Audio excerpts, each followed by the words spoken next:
सूरज की पहली किरण अभी ठीक तरह से नमूदार भी नहीं हुई थी कि रहीम बख्श की सूखी खांसी की आवाज ने खामोश आंगन का सीना चीर दिया। ये एक पुरानी कच्ची मिट्टी की हवेली थी जिसकी दीवारों पर अब दरारें पड़ चुकी थीं। आंगन के बीचों बीच पड़ी एक पुरानी चारपाई पर रहीम बख्श बैठा था। उसके दाहिने हाथ में शीशम की एक मजबूत लाठी थी जिसे वो अपने बूढ़े वजूद का सहारा मानता था। रहीम बख्श ने अपनी लाठी को जमीन पर जोर से टिकाया और अपनी धुंधली आंखों से आसमान की तरफ देखा। आसमान बिल्कुल साफ था, कहीं भी बादल का नामो निशान नहीं था। एक गहरी आह उसके सीने से निकली जैसे वो खुदा से कोई खामोश गिला कर रहा हो। आंगन के दूसरे कोने में पड़ी चारपाई पर जमील करवट बदल रहा था। 25 साला जवान जमील, जिसके चेहरे पर जवानी का जोश तो था लेकिन आंखों में एक अजीब सी बेचैनी और गुस्सा भी था। वो अपने बाप की खांसी की आवाज सुनकर जाग चुका था लेकिन उसने आंखें नहीं खोली। उसे इस घर की हर चीज से नफरत सी होने लगी थी। ये कच्चा मकान, ये धूल, ये गरीबी और सबसे बढ़कर उसके बाप की वो खामोश जिद। कुछ देर बाद जमील झुंझलाकर उठ बैठा। उसने देखा कि रहीम बख्श हुक्का भरने की कोशिश कर रहा है। जमील ने गुस्से से चारपाई से पैर नीचे लटकाए और सख्त लहजे में बोला, अब्बा, आज फिर वही सुबह, वही सूखी रोटी और वही आसमान को ताकना। मैंने कहा था कि शहर से खत आया है, राशिद भाई बुला रहे हैं मुझे, वहां काम मिल जाएगा, इज्जत की रोटी मिलेगी। हम ये मनहूस जमीन बेच क्यों नहीं देते? रहीम बख्श के हाथ एक पल के लिए रुके। उसने धीरे से हुक्के की नली मुंह में लगाई, एक कश लिया और बिना जमील की तरफ देखे अपनी लाठी की तरफ इशारा करते हुए भारी और रौबदार आवाज में कहा, जमीन मां होती है जमील, और मां को बेचा नहीं जाता। शहर की हवा तुझे रास नहीं आएगी। अपना काम कर, बैलों को चारा डाल दे। जमील गुस्से से खड़ा हो गया। वो अब खामोश नहीं रह सकता था।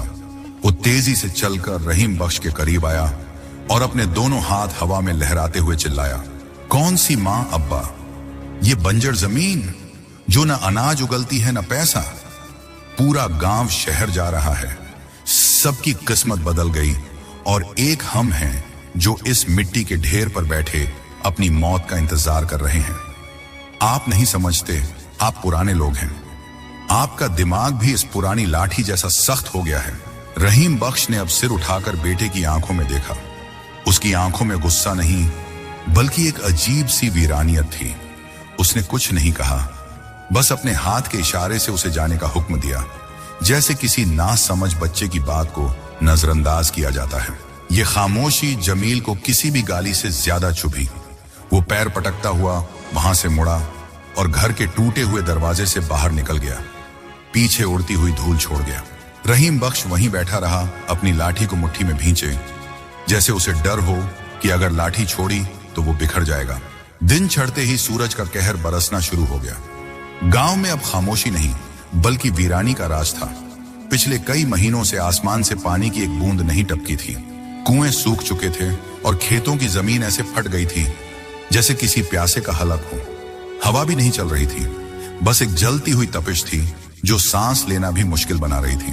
दोपहर के वक्त जब परिंदे भी अपने घोंसलों में छुप जाते हैं, रहीम बख्श अपने सूखे हुए खेत के बीचों बीच खड़ा था। उसके हाथ में एक पुरानी कुदाल थी। वो उस पत्थर जैसी सख्त जमीन को खोदने की कोशिश कर रहा था।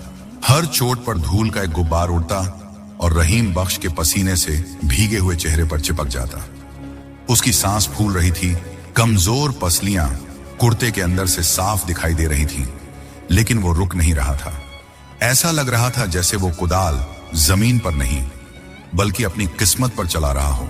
जमील खेत के किनारे एक पेड़ की छांव में खड़ा अपने बाप को हिकारत और दुख मिली जुली नजरों से देख रहा था। उसे समझ नहीं आ रहा था कि इस बूढ़े जिस्म में इतनी जान और इतनी जिद्द कहां से आती है। वो बर्दाश्त नहीं कर सका और तेज कदमों से चलता हुआ अपने बाप के पास पहुंचा। अब बस भी कर दें अब्बा, जमील ने ऊंची आवाज में कहा और रहीम बख्श के हाथ से कुदाल छीनने की कोशिश की। क्या साबित करना चाहते हैं आप? देखिए इस जमीन को, ये मर चुकी है, यहां अब कुछ नहीं उगने वाला। आप अपनी जान ले लेंगे लेकिन इस मिट्टी का पेट नहीं भरेगा। रहीम बख्श ने अपनी कांपती हुई उंगलियों से माथे का पसीना पोंछा। उसकी आंखों में थकान थी लेकिन हार नहीं थी। उसने अपनी भारी सांसों को काबू करते हुए कहा, मिट्टी कभी नहीं मरती जमील, ये बस रूठ जाती है, जैसे औलाद रूठ जाती है। इसे मनाना पड़ता है। अगर मैं भी हिम्मत हार गया तो ये खेत हमेशा के लिए बंजर हो जाएगा। जमील ने अपना सिर पीट लिया। ये रूठी नहीं है, ये प्यासी है, और हमारे पास इसे देने के लिए पानी नहीं है। करीम चाचा और बाकी सब गांव वाले बात कर रहे थे। वो सब शहर जा रहे हैं, वहां मजदूरी कर लेंगे, कम से कम भूखे तो नहीं मरेंगे। आप क्यों हमारी कब्र यहां खोदने पर तुले हैं? रहीम बख्श ने कुदाल को वापस जमीन में गाड़ दिया और लाठी का सहारा लेते हुए सीधा खड़ा हुआ। उसने दूर तक फैले हुए वीरान गांव की तरफ देखा और धीमी मगर सख्त आवाज में बोला, जो डरकर भाग जाते हैं उनकी जड़ें कभी मजबूत नहीं होती। ये वक्त इम्तिहान का है, और रही बात भूख की, तो जब तक इस रहीम बख्श की सांस चल रही है तुझे भूखा नहीं सोने दूंगा। शाम ढली जब दोनों घर लौटे तो घर में खाने के नाम पर सिर्फ सूखी रोटियां और थोड़ा सा अचार बचा था। दिए की मध्यम रोशनी में दोनों खामोश बैठे थे। बाहर कुत्तों के भौंकने की आवाजें आ रही थीं, जो भूख से बिलख रहे थे। जमील ने निवाला तोड़ते हुए अपने बाप की तरफ देखा। रहीम बख्श के हाथ कांप रहे थे, शायद दिन भर की मेहनत की वजह से। जमील की आंखों में आंसू आ गए, मगर उसने चेहरा घुमा लिया। उसे अपने बाप से नफरत भी थी और मोहब्बत भी, और यही कशमकश उसे अंदर ही अंदर खाए जा रही थी। उसे लग रहा था कि अगर जल्द ही कुछ न किया तो ये सूखा सिर्फ खेतों को नहीं, उसके पूरे परिवार को निगल जाएगा। गांव की खामोश और धूल भरी फिजा में अचानक एक मोटर गाड़ी के इंजन की आवाज गूंजी। ये आवाज इस वीरान बस्ती के लिए किसी अजूबे से कम नहीं थी। जमील, जो घर के बाहर चबूतरे पर उदास बैठा था, एकदम से चौंक कर खड़ा हो गया। उसने देखा कि धूल उड़ाती हुई एक पुरानी जीप उनके कच्चे मकान की तरफ बढ़ रही है। जीप रुकी और उसमें से एक अधेड़ उम्र का आदमी उतरा। उसका लिबास गांव वालों जैसा नहीं था, सफेद कड़क कपड़े और हाथ में एक चमड़े का बैग। ये शहर से आया हुआ जमीन का दलाल सेठ मजीद था। जमील की आंखों में चमक आ गई। वो समझ गया कि यह वही मौका है जिसका उसे इंतजार था। वो दौड़कर सेठ के पास गया। सेठ मजीद ने चारों तरफ बंजर खेतों को हिकारत भरी नजरों से देखा और फिर जमील की तरफ देखकर मुस्कुराया। सुना है तुम्हारे अब्बा ये जमीन नहीं बेचना चाहते, मगर बेटा आज मैं जो दाम लाया हूं उसे देखकर कोई भी अपना ईमान बदल ले। जमील का दिल जोर जोर से धड़कने लगा। उसने जल्दी से चारपाई बिछाई और सेठ को बिठाया। अभी बातों का सिलसिला शुरू ही हुआ था कि आंगन के दरवाजे पर लाठी की वही जानी पहचानी खटखट सुनाई दी। रहीम बख्श खेत से वापस आ रहा था। उसके कपड़े धूल से अटे हुए थे और चेहरा गुस्से से लाल था। उसने आते ही उस अजनबी को देखा और वहीं रुक गया। सेठ मजीद ने रहीम बख्श को देखते ही खड़े होकर अपनी जेब से नोटों की एक गड्डी निकाली और चारपाई पर पटक दी। रहीम चाचा, अब जिद छोड़ो, ये देखो पूरे 50,000। तुम्हारी ये सूखी जमीन तुम्हें 2 वक्त की रोटी नहीं दे सकती। मैं तुम्हें बादशाह बना सकता हूं। अंगूठा लगाओ और जान छुड़ाओ इस मिट्टी से। जमील ने उम्मीद भरी नजरों से अपने बाप को देखा। अब्बा देखिए, हमारी सारी गरीबी दूर हो जाएगी। खुदा के वास्ते आज मना मत कीजिएगा। रहीम बख्श धीरे धीरे चारपाई के करीब आया। उसने उन पैसों को देखा, फिर सेठ मजीद के चेहरे को, और फिर एक गहरी सांस ली। अचानक रहीम बख्श ने अपनी लाठी उठाई और पूरी ताकत से नोटों की गड्डी पर दे मारी। नोट हवा में बिखर कर धूल में जा गिरे। उठा ले अपना ये कागज का रद्दी। रहीम बख्श की आवाज इतनी गरजदार थी कि जमील भी सहम गया। तू मेरी जमीन की कीमत लगाता है। ये मिट्टी मेरे बाप दादा की अमानत है। इसे खून पसीने से सींचा है मैंने। जा, निकल जा यहां से, इससे पहले कि मैं भूल जाऊं कि तू मेहमान है। सेठ मजीद का चेहरा शर्म और गुस्से से लाल हो गया। उसने जल्दी जल्दी अपने नोट बटोरे और जीप की तरफ बढ़ गया। जाते जाते उसने जमील की तरफ देखा और थूकते हुए कहा, तेरा बाप पागल हो गया है लड़के। ये खुद तो डूबेगा, तुझे भी ले डूबेगा। याद रखना, जब भूख से मरोगे तो मेरी याद आएगी। जीप चली गई, लेकिन अपने पीछे धूल और कभी ना खत्म होने वाली कड़वाहट छोड़ गई।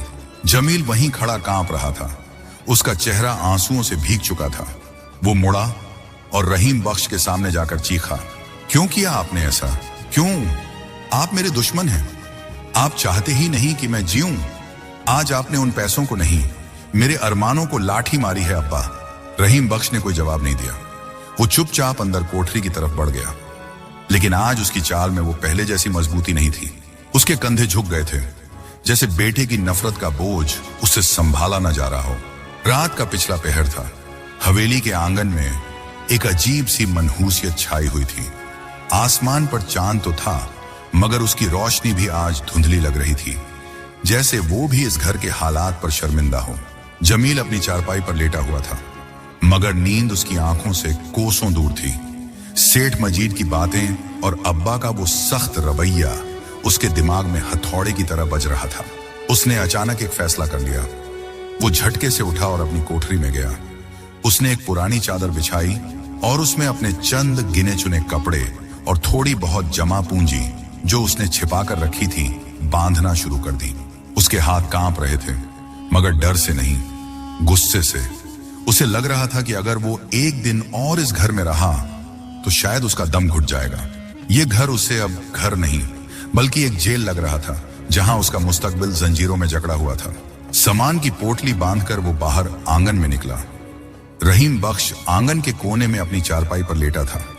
वो बेखबर सो रहा था या शायद सोने का नाटक कर रहा था, यह कहना मुश्किल था। जमील दबे पांव चलता हुआ दरवाजे की तरफ बढ़ा। दरवाजे की चौखट पर पहुंचकर वो एक पल के लिए रुका। उसने पलटकर उस बूढ़े वजूद को देखा जिसने उसे उंगली पकड़कर चलना सिखाया था। जमील के दिल में एक कसक उठी। वो चाहता था कि अब्बा के पास जाए, उनके पैर छुए और कहे कि मैं जा रहा हूं, मुझे माफ कर दें। मगर उसकी अना आड़े आ गई। उसे याद आया कि कैसे अब्बा ने सबके सामने उसे जलील किया था, कैसे उसकी तरक्की के रास्ते में दीवार बनकर खड़े हो गए थे। उसका दिल फिर से पत्थर हो गया। उसने धीरे से दरवाजा खोला। पुरानी लकड़ी के कब्जों ने चरचराहट की एक हल्की सी आवाज पैदा की जो सन्नाटे में गूंज गई। जमील सहम गया। उसने मुड़कर देखा। रहीम बख्श ने करवट बदली, मगर उठा नहीं। जमील ने एक गहरी सांस ली, अपनी पोटली कंधे पर रखी और अंधेरे में बाहर कदम रख दिया। जैसे ही जमील ने घर की दहलीज पार की, उसे लगा जैसे कोई भारी बोझ उसके सीने से उतर गया हो, लेकिन साथ ही एक अजीब सा खालीपन भी महसूस हुआ। वो गांव के कच्चे रास्तों पर तेज कदमों से चलने लगा, शहर जाने वाली पहली बस पकड़ने के लिए। उसने कसम खाई कि अब वो पलटकर तब तक नहीं देखेगा जब तक वो कुछ बनकर नहीं दिखा देता। उधर हवेली के आंगन में जैसे ही जमील के कदमों की आवाज दूर हुई, रहीम बख्श ने अपनी आंखें खोल दी। वो सोया नहीं था। एक बाप अपनी औलाद के कदमों की आहट नींद में भी पहचान लेता है। उसकी बूढ़ी आंखों से आंसू की एक लकीर निकलकर उसकी सफेद दाढ़ी में जज्ब हो गई। उसने कांपते हुए हाथ से अपनी लाठी को टटोला और उसे सीने से लगा लिया। वो जमील को रोक सकता था, मगर उसने नहीं रोका। शायद उसे पता था कि परिंदे को उड़ने से रोका जाए तो वो अपने ही घोंसले को तोड़ देता है। उस रात हवेली में सिवाय सन्नाटे और रहीम बख्श की खामोश सिसकियों के कुछ नहीं बचा था। एक चिराग बुझ चुका था और अंधेरा गहरा हो गया था। अगली सुबह सूरज तो अपनी पूरी आब और ताब के साथ निकला, लेकिन रहीम बख्श की दुनिया में अंधेरा छा चुका था। घर के आंगन में वो अकेला था। न हुक्के की गुड़गुड़ाहट थी, न बैलों को चारा डालने की कोई आवाज। जमील जा चुका था। रहीम बख्श ने अपनी लाठी उठाई, लेकिन आज वो लाठी उसे अपने ही बोझ से ज्यादा भारी लग रही थी। उसने सोचा कि वो काम में खुद को मसरूफ कर लेगा तो बेटे की याद नहीं आएगी। यही सोचकर वो अपने ज़ईफ जिस्म को घसीटता हुआ खेतों की तरफ चल पड़ा। खेत में पहुंचकर उसने फावड़ा उठाया। धूप तेज थी और रहीम बख्श का शरीर बुखार से तप रहा था, मगर उसकी अना उसे रुकने नहीं दे रही थी। उसने जमीन पर पहली चोट मारी, फिर दूसरी, लेकिन तीसरी चोट मारने की ताकत उसमें नहीं बची थी। अचानक उसके सीने में एक जानलेवा कसक उठी। उसकी आंखों के सामने अंधेरा छाने लगा। जिस जमीन को उसने मां की तरह पूजा था, आज उसी जमीन ने उसे अपनी आगोश में खींच लिया। वो लड़खड़ाया और मुंह के बल उसी सूखी मिट्टी पर गिर पड़ा। उसका पहाड़ जैसा हौसला आज टूटकर बिखर गया था। दूसरी तरफ जमील गांव के कच्चे अड्डे पर खड़ा था। शहर जाने वाली बस दूर से धूल उड़ाती हुई आती दिखाई दे रही थी। जमील ने अपना सामान उठाया। उसका दिल एक अजीब सी बेचैनी से भरा हुआ था। बार बार उसकी नजर पीछे गांव के रास्ते पर जा रही थी, जैसे उसे किसी के आने का इंतजार हो। बस करीब आ चुकी थी। कंडक्टर ने आवाज लगाई, शहर जाने वाले जल्दी आ जाओ। जमील ने बस के पायदान पर एक पैर रखा ही था कि पीछे से किसी के चिल्लाने की आवाज आई, जमील, ओ जमील, रुक जा। जमील का दिल धक से रह गया। उसने पलट कर देखा। पड़ोस का एक लड़का रहमत नंगे पांव दौड़ता हुआ आ रहा था। उसकी सांसें फूल रही थीं और चेहरा घबराया हुआ था। वो बस के पास पहुंचा और जमील का हाथ पकड़ते हुए हांफते हुए बोला, जमील भाई, गजब हो गया। रहीम चाचा खेत में गिर गए हैं। उनके मुंह से खून, वो हिल भी नहीं रहे। जमील के हाथों से सामान की पोटली छूटकर गिर गई। एक पल के लिए उसे लगा जैसे दुनिया रुक गई हो। शहर, पैसा, तरक्की, नाराजगी, सब कुछ एक ही झटके में बेमाने हो गया। उसके कानों में बस रहमत के वो अल्फाज गूंज रहे थे। जमील ने कंडक्टर को धक्का दिया और पागलों की तरह वापस गांव की तरफ दौड़ा। वो खेतों के बीच से भाग रहा था। कांटों से उसके पैर छिल रहे थे, लेकिन उसे कोई होश नहीं था। उसका दिमाग बस एक ही दुआ मांग रहा था, या खुदा, मेरे अब्बा को कुछ न हो, मुझे उनसे माफी मांगनी है। मुझे उन्हें बताना है कि मैं उन्हें छोड़कर नहीं जा सकता। जब वो खेत में पहुंचा तो वहां गांव के कुछ लोग जमा थे। भीड़ को चीरता हुआ जमील आगे बढ़ा और जो मंजर उसने देखा उससे उसकी रूह कांप गई। रहीम बख्श मिट्टी में सना हुआ बेसुध पड़ा था और उसकी लाठी, जो कभी उसका सबसे बड़ा सहारा थी, उससे कुछ दूर लावारिस पड़ी थी। 3 दिन और 3 रातें बीत गईं, मगर रहीम बख्श की हालत नहीं सुधरी। हकीम जी ने जवाब दे दिया था। उन्होंने साफ कह दिया था कि अब दवा की नहीं, दुआ की जरूरत है।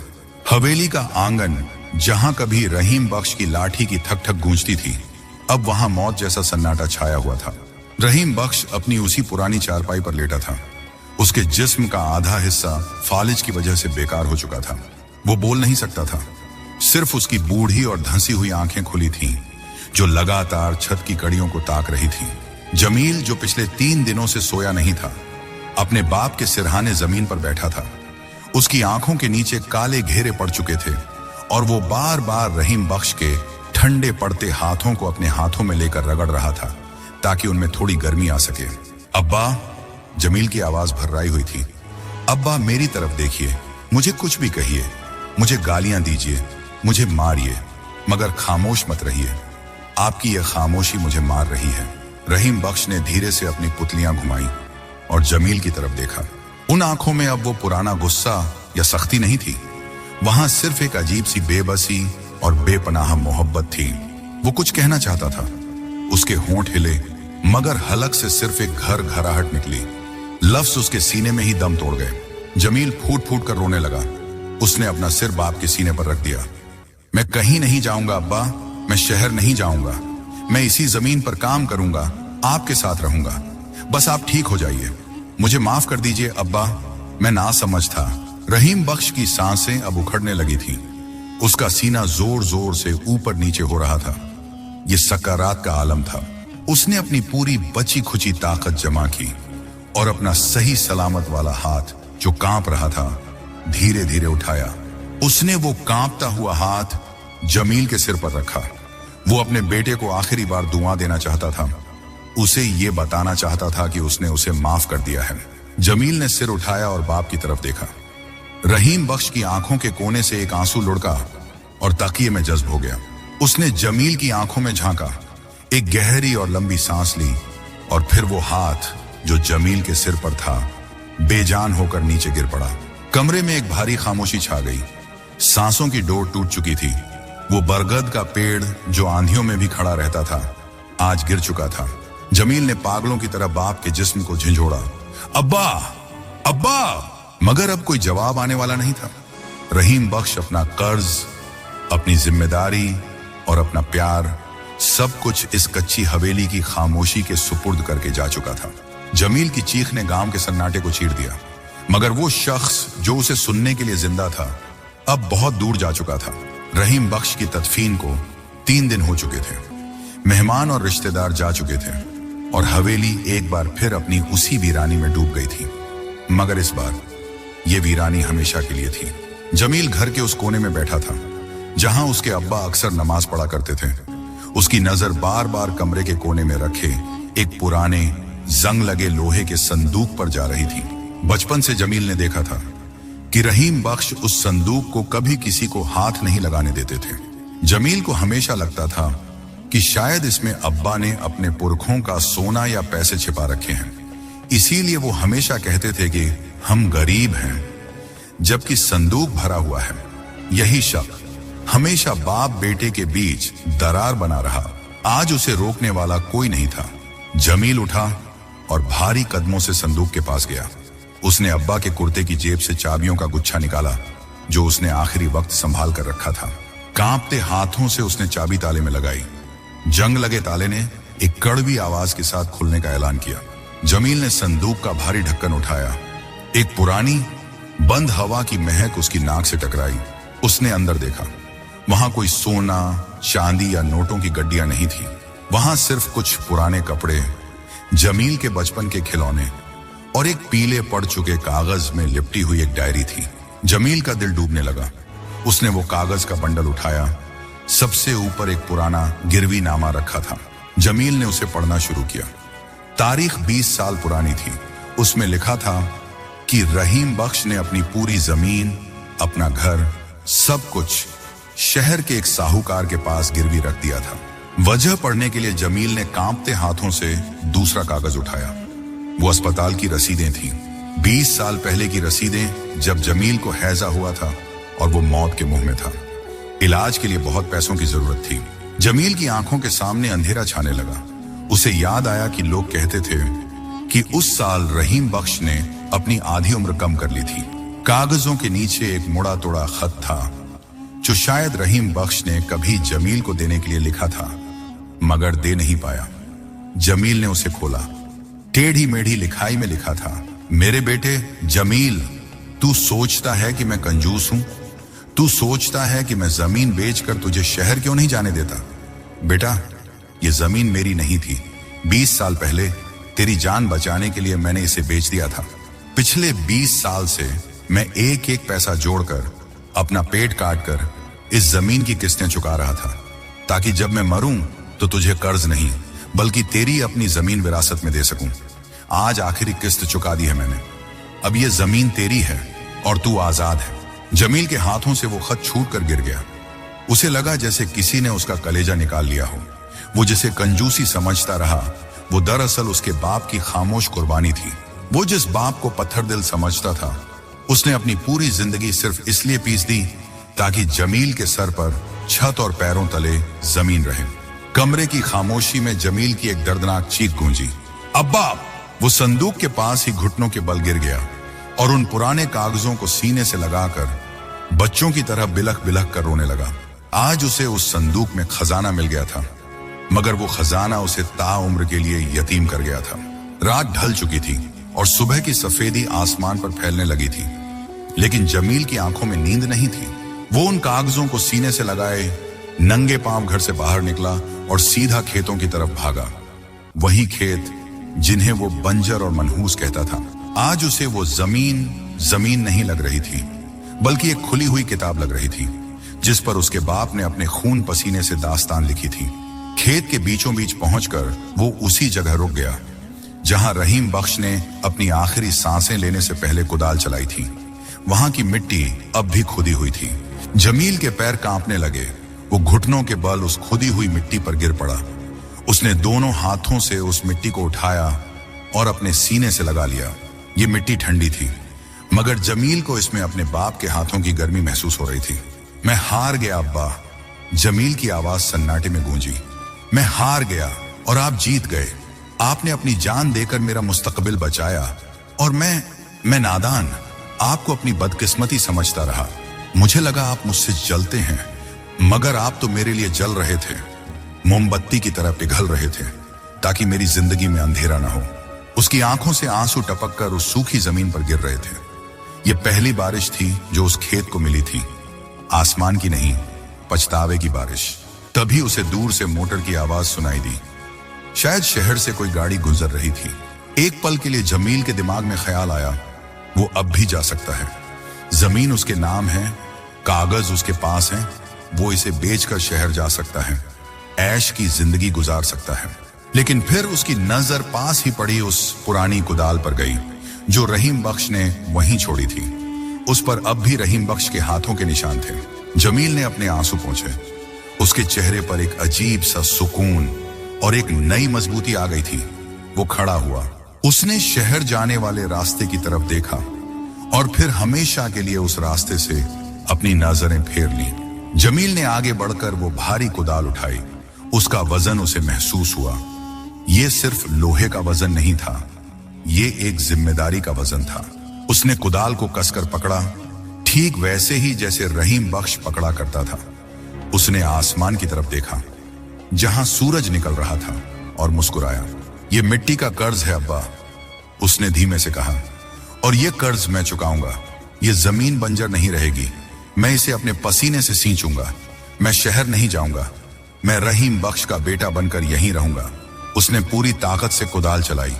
कुदाल जमीन में धंस गई, धूल का एक गुब्बार उड़ा और सूरज की रोशनी में चमकने लगा। गांव वाले जो दूर से देख रहे थे, उन्हें लगा जैसे खेत में रहीम बख्श वापस आ गया हो, मगर वो रहीम बख्श नहीं, वो एक नया जमील था जिसे अपनी जड़ों की कीमत समझ आ चुकी थी। कहानी खत्म हो गई थी, मगर एक नई जिंदगी की शुरुआत हो चुकी थी। बाप मरकर भी बेटे के अंदर जिंदा हो गया था।